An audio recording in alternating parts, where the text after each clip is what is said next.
Welcome back. Thanks for watching. There are many physical arts to self-defense, more methods than we can count. Whether it be an open palm under the chin, whether it be an arm bar, leg lock, whatever. If you're in front of a person who physically wants to do you harm, chances are a mistake has been made. You see, if you type in self-defense, you're gonna get a whole lot of mostly physical answers to physical problems. How to avoid a leg dive, how to avoid a haymaker, how to hit an opponent, disabling limbs, whatever. Now, this is super powerful knowledge to have. It can save your life. But self-defense, you have to remember, starts up here.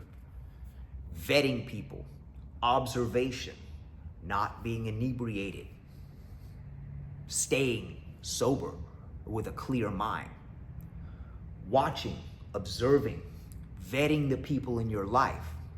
You ever have a friend that can't keep their mouth shut? Vetting the time that you go out, vetting the place that you go out. Do you want to go to a restaurant on a dark side of town where you park 3 blocks away and most of the street lights are out? If you get into an altercation, you can trace it back to that. That is the perfect place for crimes to happen. Crime thrives best in the dark.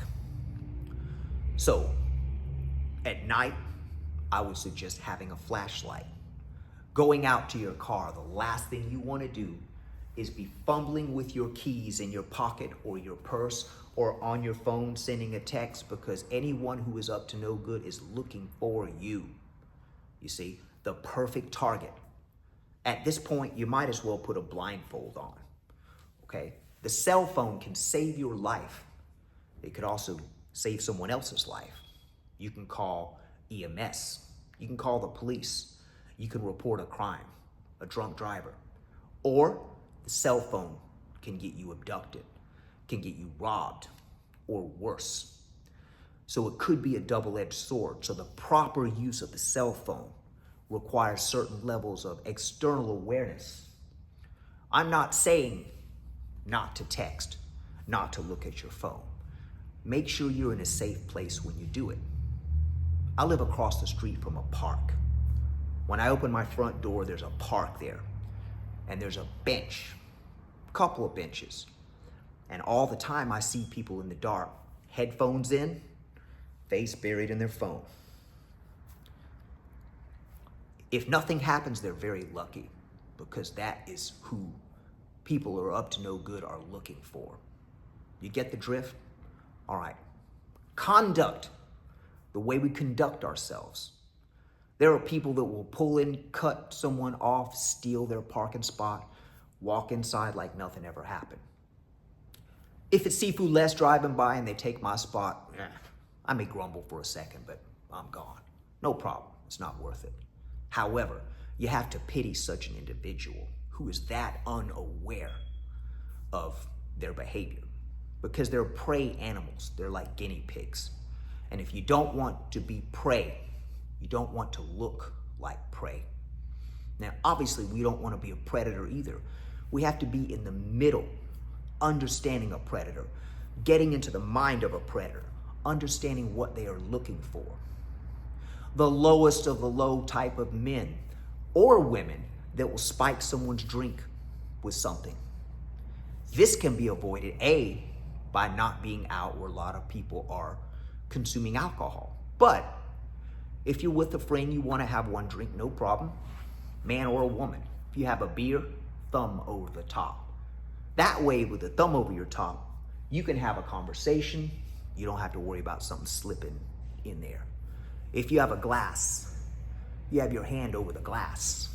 You're holding it. The worst thing that could happen is a glass with alcohol in it, or whatever, could just be water, and you're looking the other way talking. This is what a predator is looking for. These people are out there. So you have to understand situational awareness. Now, if you've done all of these steps, vetted your route, vetted your location, all the other things that I've mentioned, your chances of getting into an altercation go way down at this point. Now you're talking about someone breaking in your house or someone coming after you in the parking lot of the grocery store.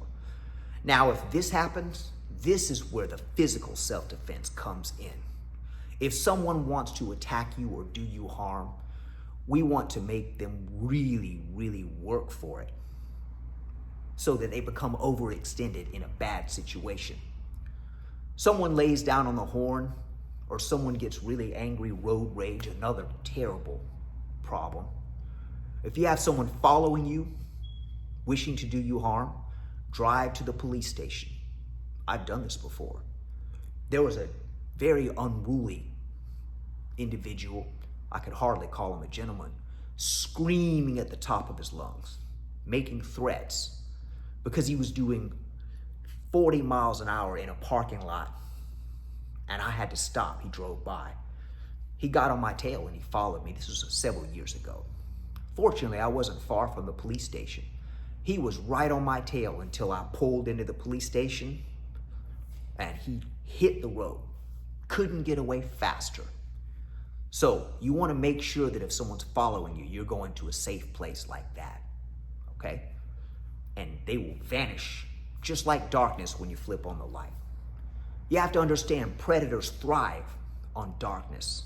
I don't mean just when it's dark outside. I mean the unseen, the invisible.